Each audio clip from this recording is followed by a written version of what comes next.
Hey,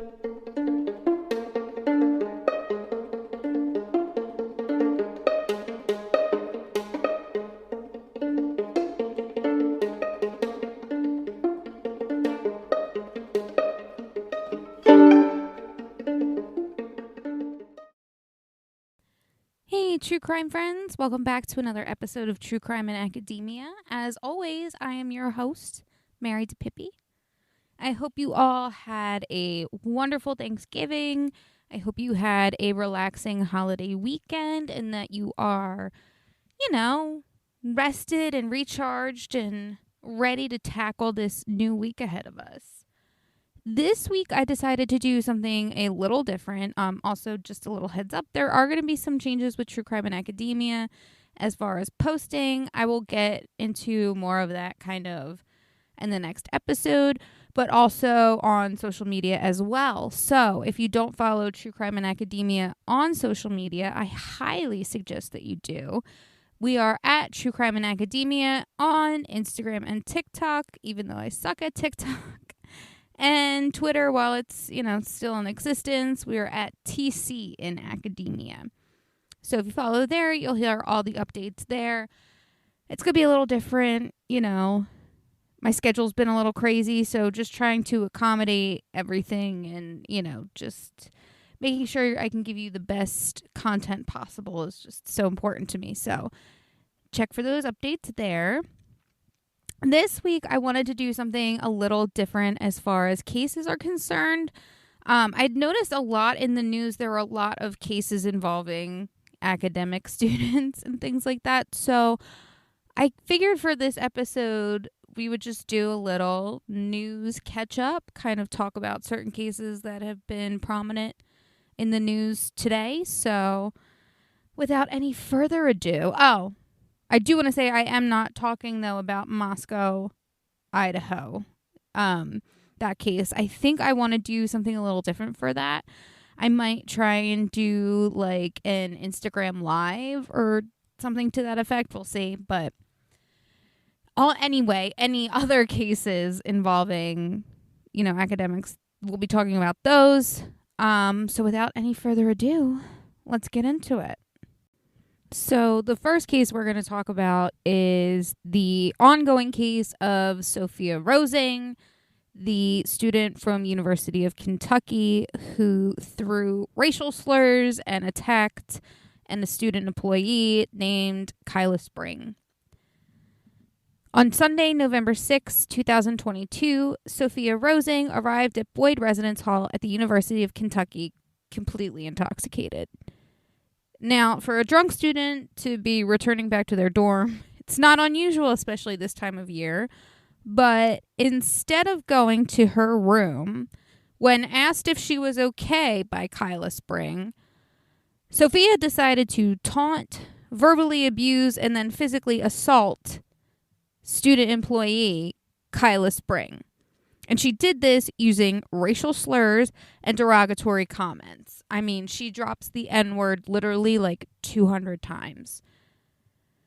It was also said that she punched, kicked, and bit Kyla throughout the incident at one point when Kyla tried to help her. The police were called, and when they arrived, Rosing continued the abuse, the verbal abuse, but also resisted arrest, and it was said that she actually bit an officer. Videos of the incident were shared to social media, and that's really just where this whole story went viral. Now, if you've seen the footage, you know what's going on here. I mean, Sophia is literally just belligerently drunk. Not that that's an excuse, because everything that she had to say was it's not okay. Like, I don't even know where anyone gets off thinking that they can speak to another human being that way. I just don't understand it, especially when Kyla was trying to help her. She knew that she was drunk. I mean, that's part of her job, but like, still, the fact that she still tried to help this girl even after that is just insane to me. And it's just, again, just so disgusting that I guess because she's a little white girl, she thinks that she can get away with doing this. Like, I don't get it. Like, what the fuck? Rosing was arrested and charged with first and second degree offenses of public intoxication, third degree assault of a police officer, and fourth and second degree disorderly conduct charges. Now, at her first court appearance on November 7th, 2022, she was ordered not to drink and ordered to stay away from Kyla Spring and Boyd Hall. Her lawyer, Fred Peters, did submit a not guilty plea on her behalf, which isn't totally unusual. You know, generally that is something that will be submitted for you on your behalf because, again, it's on the burden of the state to prove that you are guilty without the shadow of a doubt. So even though it's on video, like we all know that she did this, you know, it's still up to the courts to make that decision. Now, her lawyer, Peters, also stated that the family was very shocked by their daughter's behavior and that this behavior is completely out of character for her. However, a former classmate of Rosing's came forward and stated that Sophia had bullied them and had tried to get them and their siblings kicked out of the private school that they had attended in like grade school, middle school. It was also said that Rosing's parents would often throw money at any problem, you know, to make it go away. I also just want to point out that hatred is taught. So, you know what I'm saying? The students of University of Kentucky, or UK, held a march the next day in support of Kyla and urged for more action and for the university to speak out against racism. Kyla spoke at the event, and she actually quoted Michelle Obama saying, "When they go low, we go high." She also stated that while she is saddened by what happened, she's grateful for the justice that is to come. And I just love her optimism. I love her, the positivity that she's trying to pull out of all of this. And I mean, she is just handling it all with such grace. And I honestly don't know that I would be able to do that in her situation. And I hope justice comes. I really hope that they throw the book at Sophia Rosing. However, I don't want to be a Debbie Downer, but I just want to reiterate this fact that we all know, that if she does get off and gets a slap on the wrist, we know it's because she's a blonde, white Southern girl. And really no other reason other than that. Not because she didn't do it, but because of that. And again, I'm hoping that that's not the outcome. We don't know yet. But again, if it is, I just want to remind everyone that, that's usually reason number one why that happens.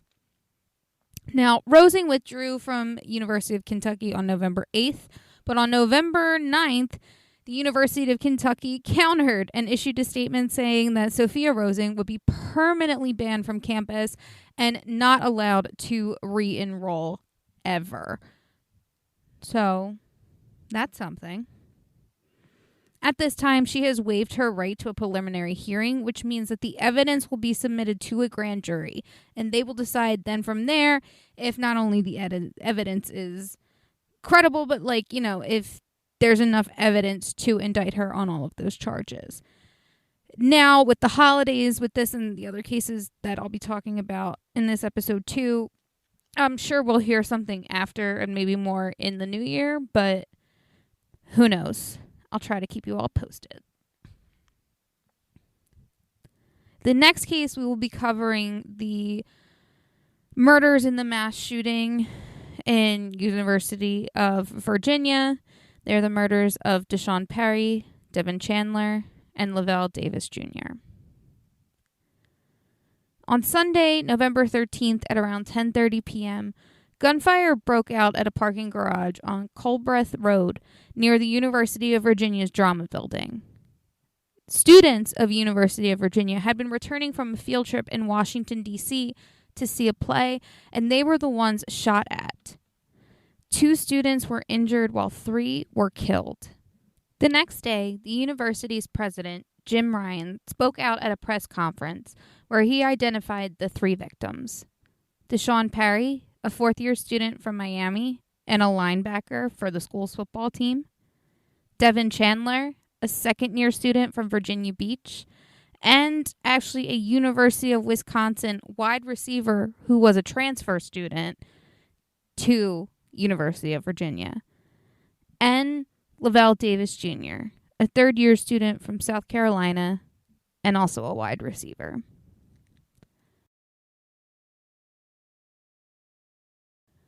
A manhunt was launched for the suspect, who was quickly identified to be a former football teammate, 22-year-old Christopher Darnell Jones Jr. Students were ordered to shelter in place and to run, hide, fight until 6:30 that morning, after a thorough search, thankfully, was conducted on the school grounds. Now, Christopher Darnell Jones Jr.'s photo was shared out to social media, and thankfully, Jones was easily found. He was taken into custody by Henrico County Police in Richmond with, quote-unquote, without incident, just before 11 a.m., and apparently he was about 75 miles southeast of the university's campus. When questioned, Jones's mother admitted that, she didn't have much contact with her son, especially not after he moved out of the house to live with his grandmother at 16. Now, while it seems that she doesn't have many answers for us, the school seems to. Officials stated that Jones had landed on their radar in previous years. One incident involved a comment he made about possessing a gun, and another about a hazing incident. Now, both of these were completely, done away with. It was said that there was an investigation done in both of these, but there really wasn't too much to secure a full outcome, or to prove that either A, he had a gun on campus, or B, that, he was really involved in this hazing incident. It was discovered also that Joan had intended to shoot the players on the bus that night, but the motivation for why is still not known at this time. Jones is being charged with 3 counts of second-degree murder and 3 counts of using a handgun in the alleged commission of a felony in the deaths of Deshaun Perry, Devin Chandler, and Lavel David Jr. I believe he had his arraignment. However, I haven't seen anything about an upcoming court date as of yet, but I will do my best to keep you all posted.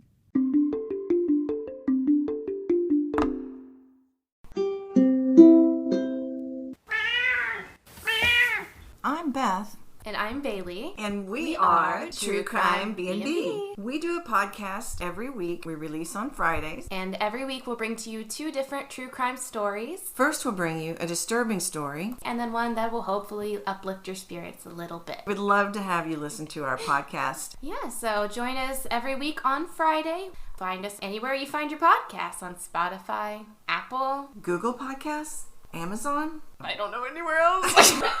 And also you can find us on Instagram, Twitter, or Facebook at True Crime B&B. Did we even mention that we're mom and daughter? No. I hope you join our crime family. Bye. Bye.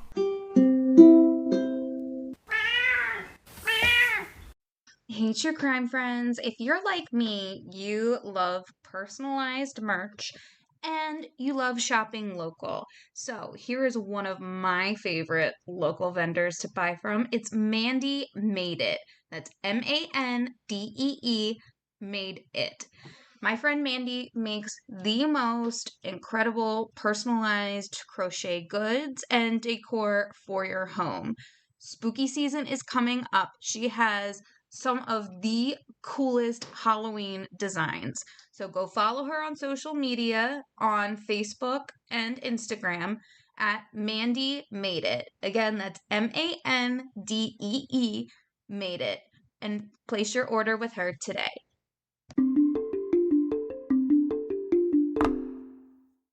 The last case we'll be covering this week in the news is of ex-high school teacher Michael Canning. On Saturday, November 12th, again of this year, 2022, police arrested 41-year-old English teacher at Red Bank High School named Michael Canning.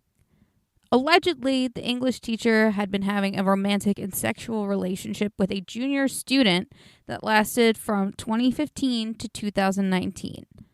So just to clarify, in case anyone was confused, she was a junior in 2015. Or he. I actually can't say that I know for sure because they're not naming the student. And I understand why, because he or she is probably not a minor at this time, but at the time that the crime was committed, they would have been, so therefore their identity is protected. So like I said, I don't know if it's a he or a she, so I really shouldn't be making assumptions. Canning is charged with sexual assault, endangering the welfare of a child, and criminal sexual contact. Now, police are still actively investigating this case, and they ask that anyone with information about Canning to contact MCPO Detective Kayla Santiago at 800-533-7443 or the Red Bank Police Department Detective Paul Perez at 732-530-2700.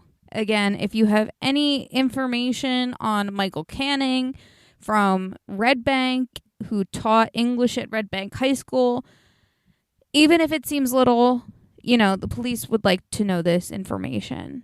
So if there's any way you can help, that would be great.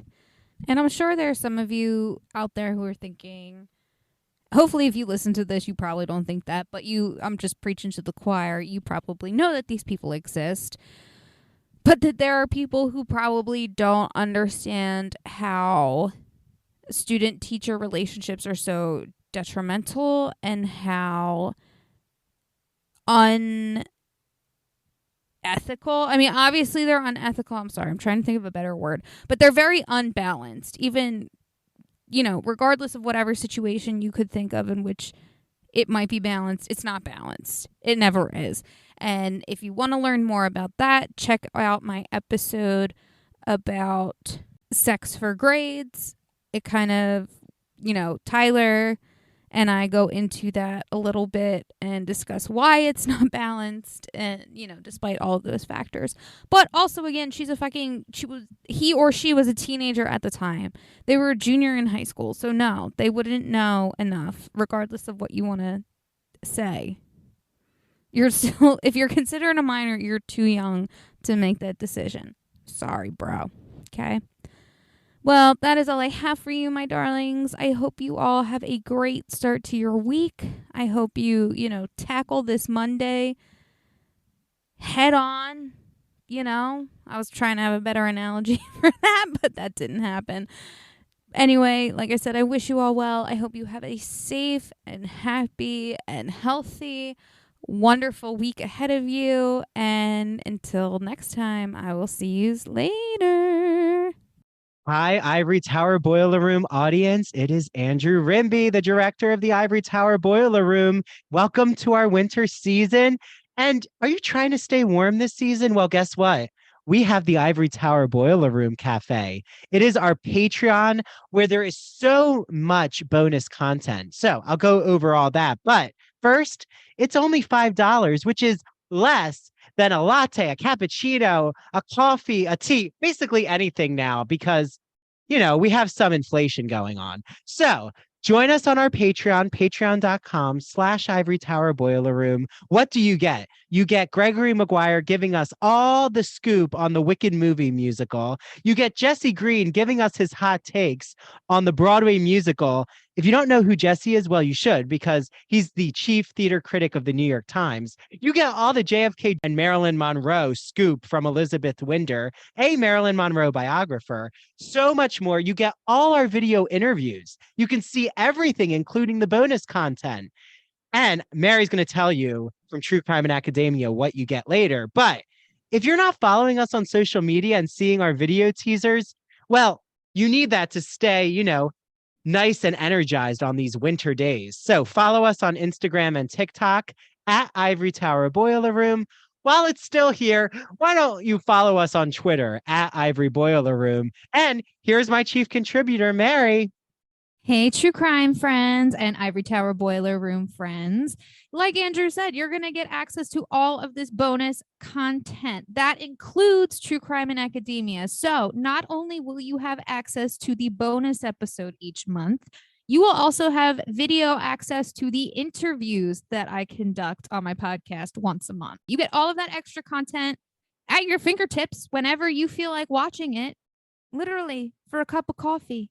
So why don't you just buy us one? That'd be so nice. We would appreciate that because we love your support already, but we could use a little bit more if you don't Oh, mind. yes, we could. And also, hey, do you all know you can actually DM us questions at our social media channels? Yes. Also, why don't you ask us questions with our social media posts? We love it. We even shout out questions on our episodes. And if you want, you can always email us at ivorytowerboilerroom@gmail.com to actually order our merchandise. So we have hats, we have t-shirts, we have posters, we have everything. If you want any merchandise with the Ivory Tower Boiler Room logo, we're going to make it happen for you. Okay, on that note, happy winter season, everyone. Happy winter.